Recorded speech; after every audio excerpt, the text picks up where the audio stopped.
우리 시간이 되어서 사도신경 다 함께 고백하시면서 우리 청년 예배 시작하겠습니다.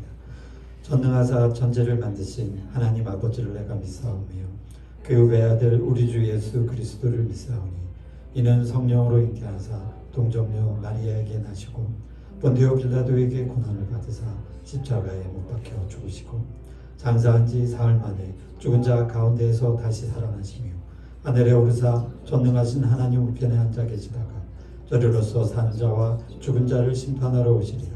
성령을 믿사오며 거룩한 공예와 성도와 서로 교통하는 것과 죄를 사하여 주시는 것과 몸이 다시 사는 것과 영원히 사는 것을 믿사옵나이다. 아멘.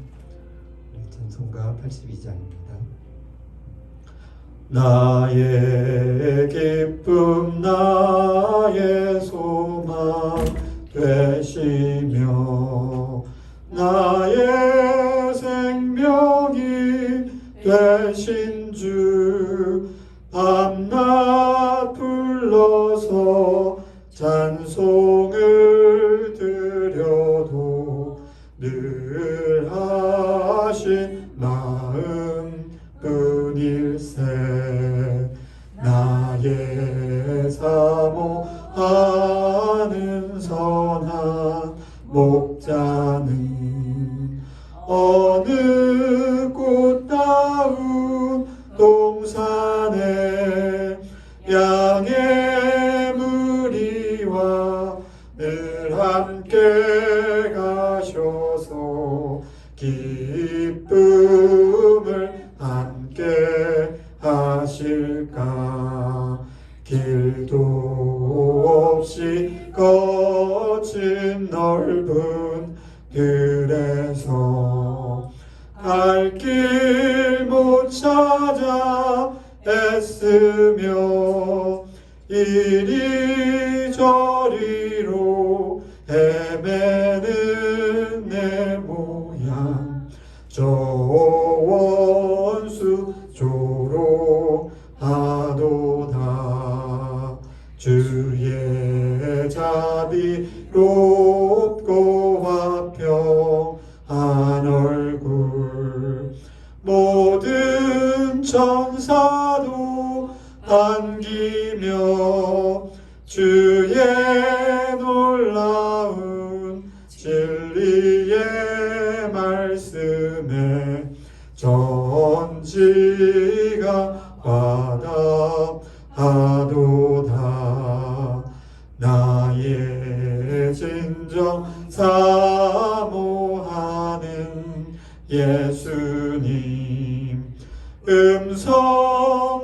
음성조차도 반갑고 나의 생명과 나의 참 소망은 오직 주 예수 뿐일세. 아멘. 우리 기도하겠습니다. 하나님 아버지 참 감사합니다. 이렇게 귀한 주일을 우리 청년들에게 허락하시어서 하나님 주의 이렇게 교회로 나오게 하시고 말씀 듣게 하시고 찬양하게 하시고 또 기도하게 하시니 참으로 감사합니다. 하나님 계절은 완전히 이제 바뀌어서 무려 덥다라는 이야기까지 나올 그런 일기가 되었습니다. 하나님 더 이상 주림은 없고 이제 들판에는 꽃들이 만발하며 하나님 모든 생명들이 샘솟는 그런 계절이 되었습니다. 우리 청년들의 생활 가운데에서도 하나님 이 봄처럼 기지개를 펴고 온갖 샘솟는 그 생명의 그 기원들이 샘솟듯 솟아나게 하여 주시옵소서. 그리하여서 그 생활이 활기롭고 그 모든 모습들이 참으로 활기차며 또한 그리스도 안에서 참으로 그 모습들이 아름다워지는 놀라운 역사들이 일어나게 하여 주시옵소서. 둘러보건대 우리 청년들 하나님 어디에 있는지 속히 주의 예배를 위하여서 참여케 하여 주시옵시며 그 열심으로 하나님 안에서 복받으며 또한 그 미래가 주님께서 약속받은 대로 이루어지기를 소원하며 기도하는 우리 청년들 되게 하여 주시옵소서. 이제 시작하는 시간입니다. 하나님 마칠 때까지 함께하여 주시옵시며 세우신 주의 종 하나님 입술도 주장하여 주시옵소서. 예수님 이름으로 기도드립니다. 아멘. 오늘은 디모데후서 1장 1절에서 8절인데요. 제가 세 부분으로 나눴는데 이게 좀 길어서 제가 앞부분을 좀 많이 읽겠습니다. 하나님의 뜻으로 말미암아 그리스도 예수 안에 있는 생명의 약속대로 그리스도 예수의 사도된 바울은 사랑하는 아들 디모데에게 편지하노니 하나님 아버지와 그리스도 예수 우리 주께로부터 은혜와 긍휼과 평강이 내게 있을지어다. 내가 밤낮 간구하는 가운데 쉬지 않고 너를 생각하여 정결한 양심으로 조상적부터 섬겨오는 하나님께 감사하고 내 눈물을 생각하여 너 보기를 원함은 내 기쁨이 가득하게 하려 함이니 이는 내 속에 거짓이 없는 마음이 있음을 생각함이라. 이 믿음은 먼저 내 외조부 로이스와 내 어머니 유니게 속에 있더니 내 속에도 있는 줄을 확신하노라. 그러므로 내가 나의 안수함으로 내 속에 있는 하나님의 은사를 다시 회복하기 위하여 너로 생각하게 하노니 하나님이 우리에게 주신 것들을 두려워하는 마음이 아니요 오직 능력과 사랑과 절제하는 마음이니. 함께 읽겠습니다. 그러므로 너는 내가 우리 주를 증언함과 또는 주를 위하여 갇힌 자 된 나를 부끄러워하지 말고 오직 하나님의 능력에 따라 복음과 함께 고난을 받으라. 아멘. 여러분 디모데 전서 후서 이렇게 알고 있죠? 디모데는 청년이에요. 바울의 그 2차 전도 여행 때 바울을 도와서 활약하던 청년이었고 그 청년은 결국 성경에 디모데라는 이름을 자기 이름에 그 서신을 받게 되는 거죠. 바울은 디모데에게 이렇게 서신을 쓰면서 물론 개인에게 보내는 것이기도 하지만 디모데 교회에 보내는 것이기도 합니다. 이렇게 우리가 먼저 알아야 될 거는 일단 디모데가 청년이었다라는 사실에 대해서 여러분 주목하시기 바랍니다. 한 장 더 넘겨보면 디모데는 혼혈이에요. 엄마는 유대인이고 아빠는 헬라인이에요. 헬라인은 그리스인을 말합니다. 그래서 피가 섞인 혼혈이었고 그런데 그 엄마 때부터 할머니 때부터 믿음을 일찍 받아들여 가지고 어려서부터 믿음에 대한 교육을 엄마에게 할머니에게 받았습니다. 우리가 그 디모데 우리가 방금 오늘 바라본 그 앞부분에 그렇게 잘 기록이 되어 있죠. 이 믿음의 먼저 외조부와 내 어머니 이렇게 굳이 얘기를 하면서 그가 얼마나 신앙심이 깊었던지에 관해서 이야기하고 있어요. 자, 바울은 이제 많이 늙어서 이제 죽을 날이 멀지 않았습니다. 이렇게 그 막바지에 있는 그런 부분이에요. 그래서 우리가 오늘 이렇게 함께 살펴본 디모데서는 바울이 죽기 직전에 거의 마지막에 썼던 편지라고 여러분 생각하시면 됩니다. 그래서 그가 이제 죽기 왜 이 부분이 언제 어떻게 알 수 있느냐면 우리가 나의 달려갈 것은 막 다름질하고 경주 얘기하잖아요. 그 바로 앞부분에 이제 내가 죽음이 다 했다라고 고백을 하는 부분이 나옵니다. 그러면서 쭉 연결이 되죠. 그래서 우리 아마 마음속에 외우는 그 구절도 있잖아요. 나의 달려갈 길은 내가 또 열심을 마침은 그게 바울의 유언적인 자조 섞인 유언이에요. 일종의. 그래서 우리는 그 부분도 좀 상기하면서 자 이제 늙어가는 곧 하나님으로 앞에 이제 부름을 받아야 할 한마디로 말하면 노인이죠. 노인과 이 청년의 만남.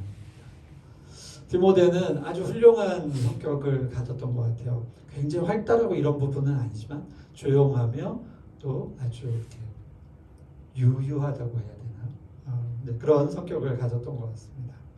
그래서 보면 이렇게 마지막에도 보면 우리 형제 곧 그리스도의 복음을 전하는 하나님의 일꾼인 디모데를 보낸다. 그러니까 바울은 디모데를 아주 아끼면서도 또 잘 썼습니다. 그래서 그에게 만약에 어떤 일이 벌어진다 그러면 교회에 파송을 했어요. 디모데를 대표. 그래서 디모데가 바울의 서신을 들고 이렇게 여행도 하면서 이렇게 다녔습니다. 디모데의 역할은 그런 역할들을 했어요. 그래서 우리 여기 디모데에게 바울이 부탁하는 부분들이 있습니다. 그게 바로 오늘 이 부분이에요. 자, 내가 우리 주를 증언함과 함께 주를 위하여 갇힌 자 된 나를 부끄러워하지 말고 오직 하나님의 능력에 따라 복음과 함께 고난을 받으라 라고 이야기합니다. 그러니까 이 부분은 뭐냐면 이제 바울이 한 2번 옥에 갇히잖아요. 한 번은 약간 그 양반처럼 갇혀요. 그래가지고 도움을 많이 받습니다. 로마 그 병사 뭐 이렇게 장군들에게도 이렇게 휴식할 수 있도록 어느 섬에 갔더니 배가 좀 정박하게 됐어요. 태풍이나 이런 걸 만나서 그때 좀 휴식하라고 감옥에서 빼내주기도 하고 그런 거를 받았지만 두 번째는 아주 혹독하게 고난을 받습니다. 그때는 그 로마가 누가 이제 황제였냐면 여러분 잘 아시죠? 네로.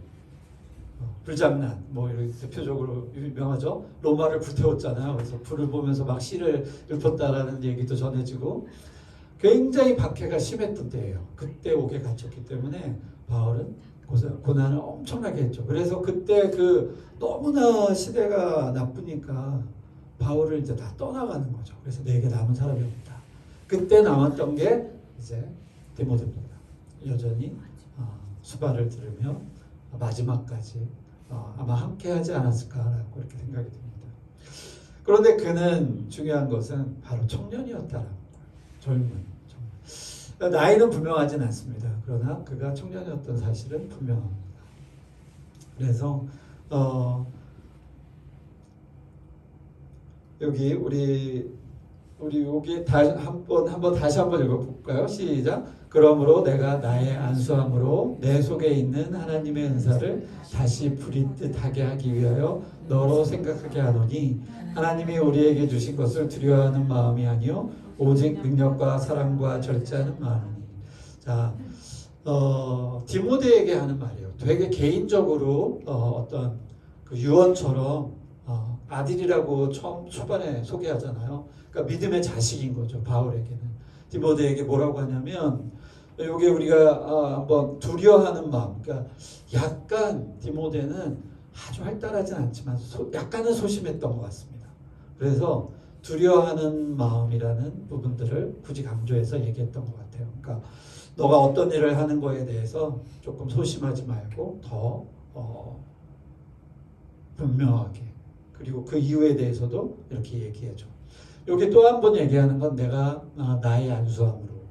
그러니까 손을 들어서 실제로 너를 안수해서 그 다음에 이야기가 뭡니까? 다시 부릴 듯하게 한다. 그러니까 안수를 통해서 바울이 디모데에게 안수함을 통해서 그 안에 잠재되어 있던 그리고 안에 있었던 그 성령의 충만함을 더욱더 이렇게 불지르기를 한다라는 뜻이에요. 그래서 네가 앞으로 이제 바울은 죽게 되잖아요. 그죠? 그러니까 후임이에요. 굳이 설명은 안 했지만 바울은 그의 제자됨을 넘어서 자식이라고 하잖아요. 자식에게 뭘 줍니까? 마지막에 모든 것들을 대속해 주잖아요. 그러니까 자식이라고 소개하고 디모데에게 이런 유언적인 이야기를 하는 것은 자, 그 자식인 청년 디모데에게 나의 모든 것들을 이렇게 안수하면서 다시금 부릴 듯하고 이제 나는 이제 다시 못 보니까 너는 여기 남아서 남은 일들을 이렇게 열심히 충만히 하고 여기 보면은 이제 한 3가지 정도가 나가죠. 그 능력, 그죠? 능력, 파워, 사랑, 그죠? 그 다음에 절제. 그러니까 우리 청년들에게 필요한 것은 이것을 우리가 한번 빗대어서 성경의 예를 우리한테 적용하면 우리 청년에게 적용하면 필요한 것은 3가지인 것 같습니다. 먼저 능력이 있어야 되고 그 다음에 사랑하는 마음과 그 다음에 절제하는 마음 이 3가지를 당부했어요. 바울은 디모데에게. 자, 오늘 이 광경을 봅니다. 이거는 편지, 서신이에요. 서신으로서 바울은 디모데에게 묘사하고 있는 것입니다. 내가 비록 가까이 있지 못하지만, 왜냐하면 그 지금 감옥에 있잖아요. 감옥에서 모진 고난을 받고 있지만 내가 너를 사랑하는 마음으로 서신을 쭉 쓰면서 그 서신을 받아본 디모데의 마음으로 여러분이 존경하거나 뭐 이렇게 어떤 분들이 계신다면 정말 그분이 여러분을 위해서 한 장의 편지를 써줬어요. 그것을 읽는 마음으로 오늘 이 부분을 한번 살펴보면 디모데의 마음가짐은 어땠을까 한번 생각해보고, 그리고 그 마음으로 우리가 가져야 할 세 가지의 마음. 우선 우리가 어떤 형태의 능력일까 우리 고민해보고, 두 번째는 우리가 서로 사랑하는 마음. 제가 계속 강조하는 것은 우리의 삶이 내 자신의 삶으로 주관되는 것이 아니라 우리는 이 껍데기, 이 썩어질 육신의 삶을 위하여서 사는 존재가 아니라 하나님이 이 땅에 생명으로 창조하신 영혼을 위한 삶을 살아야 하는 것이에요. 자, 육체는 유한하다 그랬죠. 그러나 영은 영원하잖아요. 그러니까 우리는 영원한 삶을 목표로 하여서 사는 사람들, 그리고 유한한 것은 무익합니다. 가치가 없어요. 그 금이 왜 가치가 있습니까? 보석이 왜 가치가 있습니까? 엄청 단단하잖아요. 잘 안 깨져요. 그 빛을 잃지 않습니다. 여간에서. 금도 거의 영원하게 보존되잖아요. 아무리 끓여도 녹는 점을 넘어서도 증발하지 않는 금속. 그래서 귀하게 쓰이지 않습니까? 너무 신기하지 않아요? 아무리 뜨겁게 달궈도 증발하지 않는다. 그냥 그 상태로 계속 있어요. 귀한 거죠. 그리고 색깔도 되게 귀하죠. 금빛 얼마나 찬란합니까? 금독되나? 자, 그렇듯이 변치 않는 삶, 영원한 것들을 추구하는 우리들입니다. 그래서 제가 구분할 수 있다 그랬죠. 쉽게 무한함과 유한함을 우리가 분별할 줄 아는 시각을 갖게 되면 우리의 삶의 질이 어떤 게 우선하는지 분명하게 선택할 수 있어요. 아주 명확해지죠. 자, 그래서 우리는 오직 능력이 필요하고 사랑이 필요하고 절제하는 마음들이 필요한 것입니다. 사랑은 좀 더 구체적으로 얘기한다면 그 사랑은 우리의 헌신을 말하는 것이죠. 자, 우리의 육체를 위한 삶이 아니라 우리의 육체를 던지는 삶. 그러면 헌신이라는 것은 무엇입니까? 나를 위해서 헌신하지 않잖아요. 타인을 위해서 헌신하는 겁니다. 타인은 우리 성경을 통하여 이웃인 거죠. 내 이웃 사랑하기를 내 몸과 같이 사랑하라 라는 말은 우리의 삶의 목적이 나 스스로에 있지 않다라는, 우리가 태어난 존재의 이유가 나 자신에게 있지 않다라는 거예요. 이걸 부정할 수 없는 게 예수님의 삶을 보면 됩니다. 우리는 나 잘 먹고 잘 살려고 하는 일들이 너무 많잖아요. 그런데 냉정하게 이야기하면 우리의 삶은 나 스스로를 나의 존재를 찾고 이런 게 아니라는 것입니다. 나의 존재는 이미 하나님께서 우리에게 만들어 주셨어요.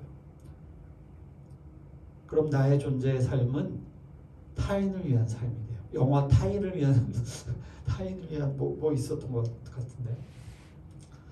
자, 이 말이 좀 우리에게 깊이 있게 와닿지 않을 수 있습니다. 아니, 내 존재가 중요하고 나의 삶이 중요하지. 어찌 나의 삶이 나의 삶을 내버려 놓고 타인의 삶을 살아야 하는가? 타인을 위한 삶을 살아야 하는가? 이게 맞나? 라고 생각할 수 있잖아요. 왜? 우리 스스로 되게 존귀한 사람들 아니겠습니까? 그런데 결론적으로 성경이 말하는 것은 우리의 삶이 아니라 우리가 타인을 위하여, 그 타인이 누구냐면 하나님이 사랑하시는 자들을 위한, 우리도 그 사랑에 동참하여 이웃 사랑하는 삶을 살아가는 것이 우리의 삶의 어찌 보면 최종 목표인 거예요.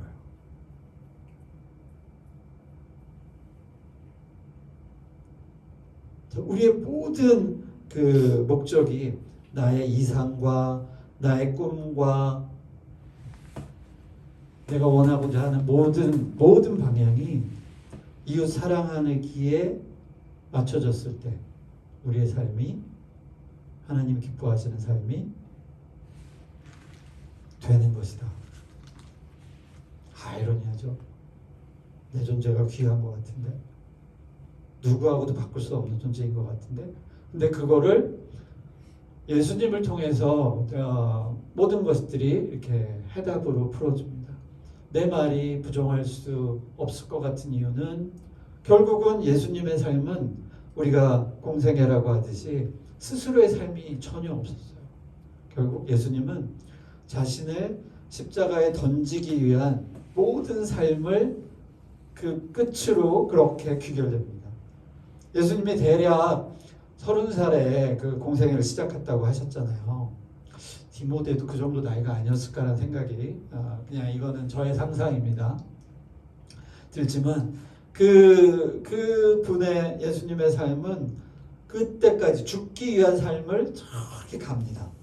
예수님은 자신이 십자가에 죽을 걸 알고 계셨잖아요. 얼마나 그게 힘든 일이었으면 정말 이렇게 땀이 피로 변하듯이 하면서 간구한 게 뭡니까? 이 잔을 내게서.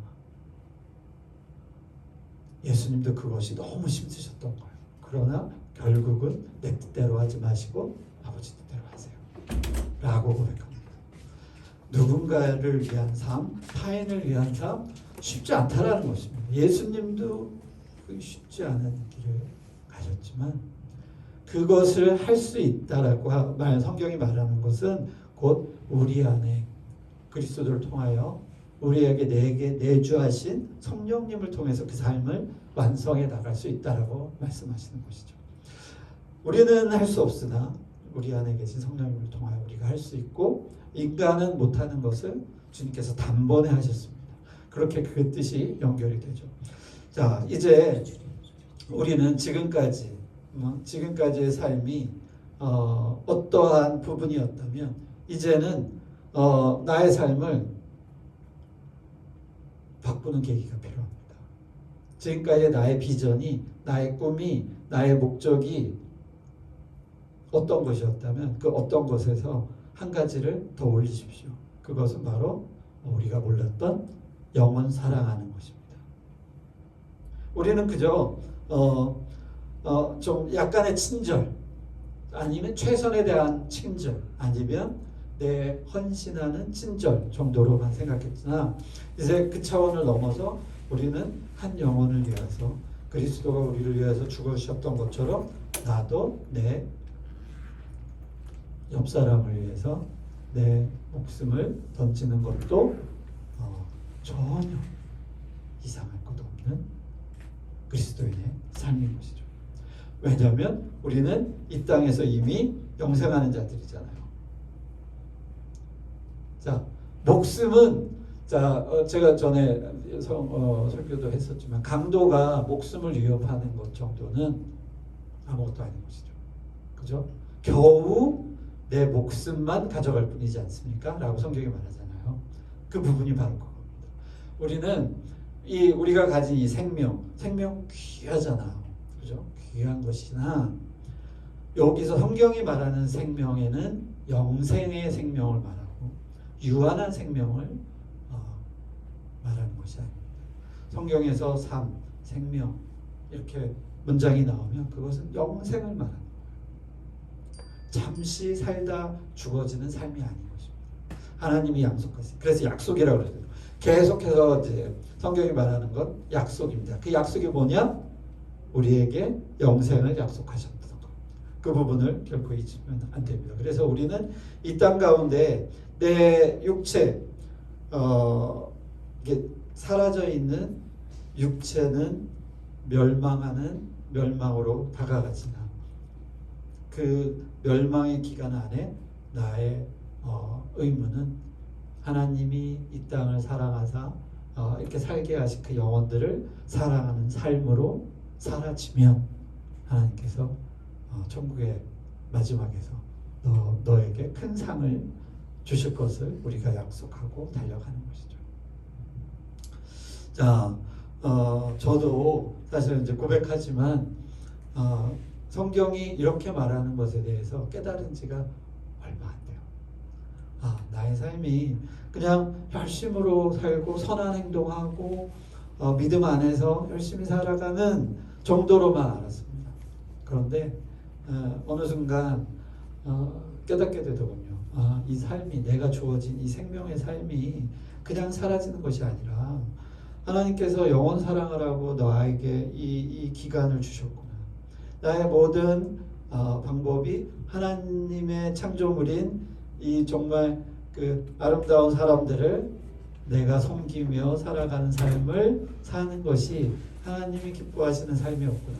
그걸 대표하는 것이 예수님의 삶의 그 모형이 그것이었구나라는 것을 정말 알게 된 뒤로부터 여러분들에게 이웃사랑을 막 강조하고 있죠. 영원 사랑하기를. 자, 영혼을 사랑하는 일이 하나님이 가장 기뻐하시는 일인 것 같아요. 왜? 하나님이 창조하신 창조물을 사랑해 주는 거잖아요. 그죠?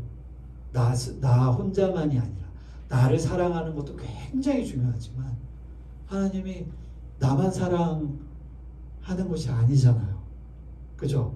죄인도 사랑하잖아요. 제가 지난주였습니까? 믿지 아니하는 자들, 악하고 부도덕한 자를 위해 예수님이 죽으셨다라고 얘기했죠.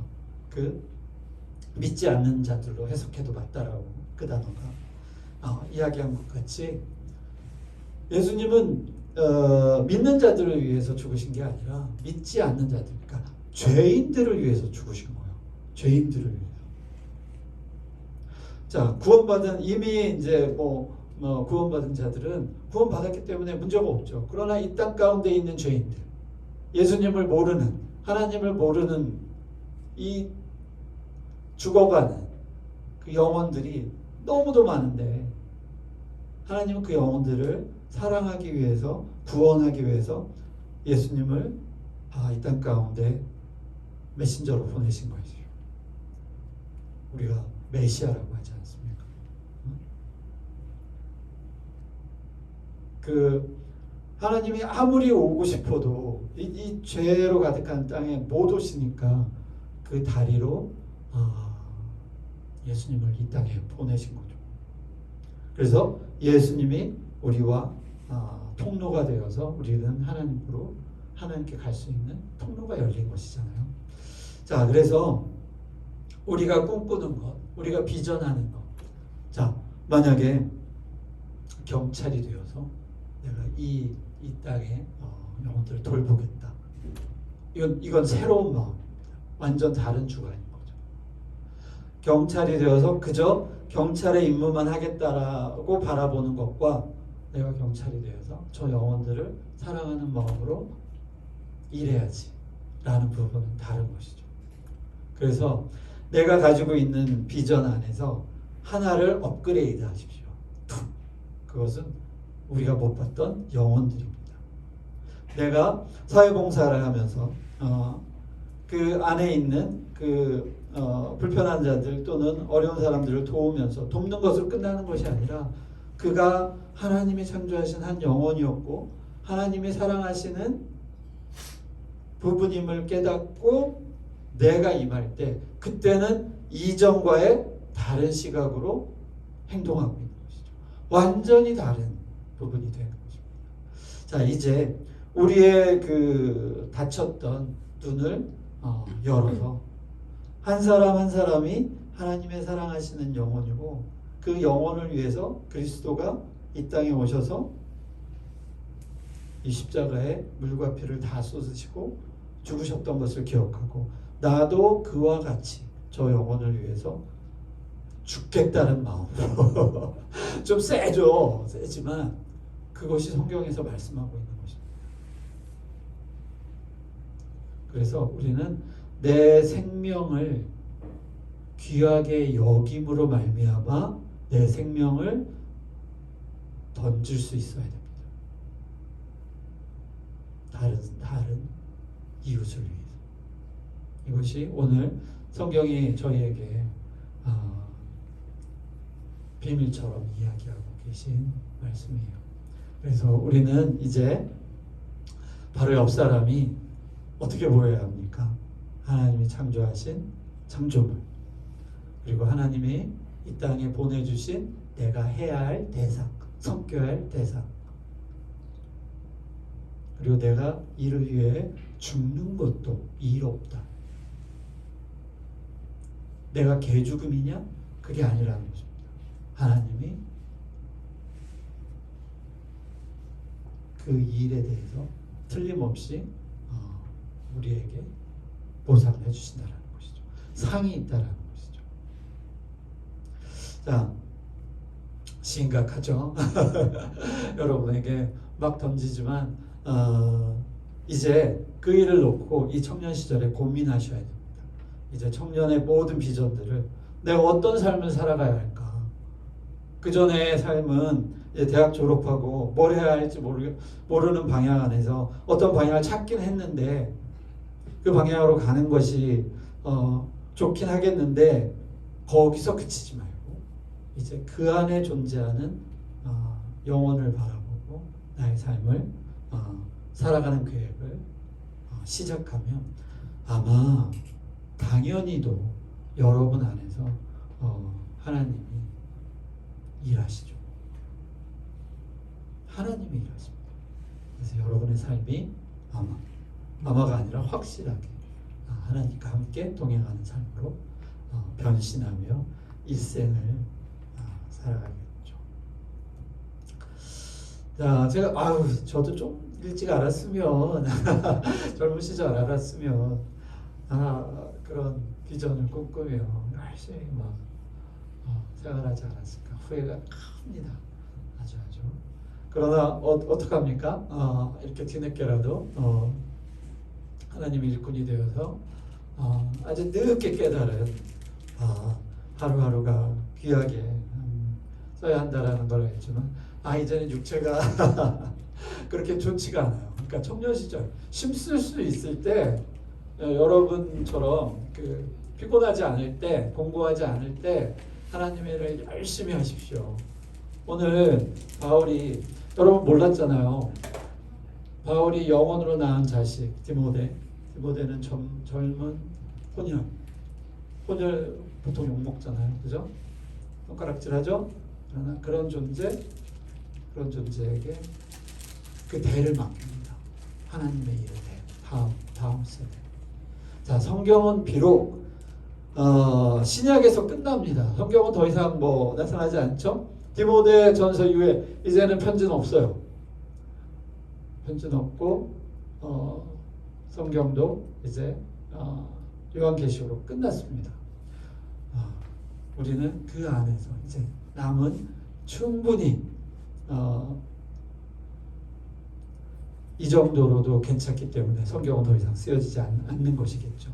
그러니까 우리는 그것을 그 안에서 믿음으로 삼고 이렇게 우리가 말씀 안에서 깨닫고 나의 비전들을 갖춰가시길 바랍니다. 그래서 제가 후회하는 그 삶의 그 부분 안에 여러분이 지금 존재하고 있거든요. 그 삶들을 살아가시길 바랍니다. 기쁘게 하루하루 귀하게. 돌아오지 않아요. 다시는 돌아오지 않습니다. 오늘 하루가 다시는 돌아오지 않습니다. 그러니까 오늘 이 하루에 기쁘게 충성하면서 그리고 감사하시면서 하루하루를 살아가시다 보면 아마 끝날에 아주 기쁜 열매들이 풍성하게 여러분 앞에 기다리고 있을 줄 믿습니다. 자, 축도로 마치겠습니다. 은혜가 많으신 우리 그리스도와 또한 사랑이 많으신 우리 하나님과 또한 성령의 충만하심이 우리 청년들 머리머리 위에와 또한 그 가정 위에 또한 그 하는 모든 일 위에 늘 함께 있을지어다. 아멘.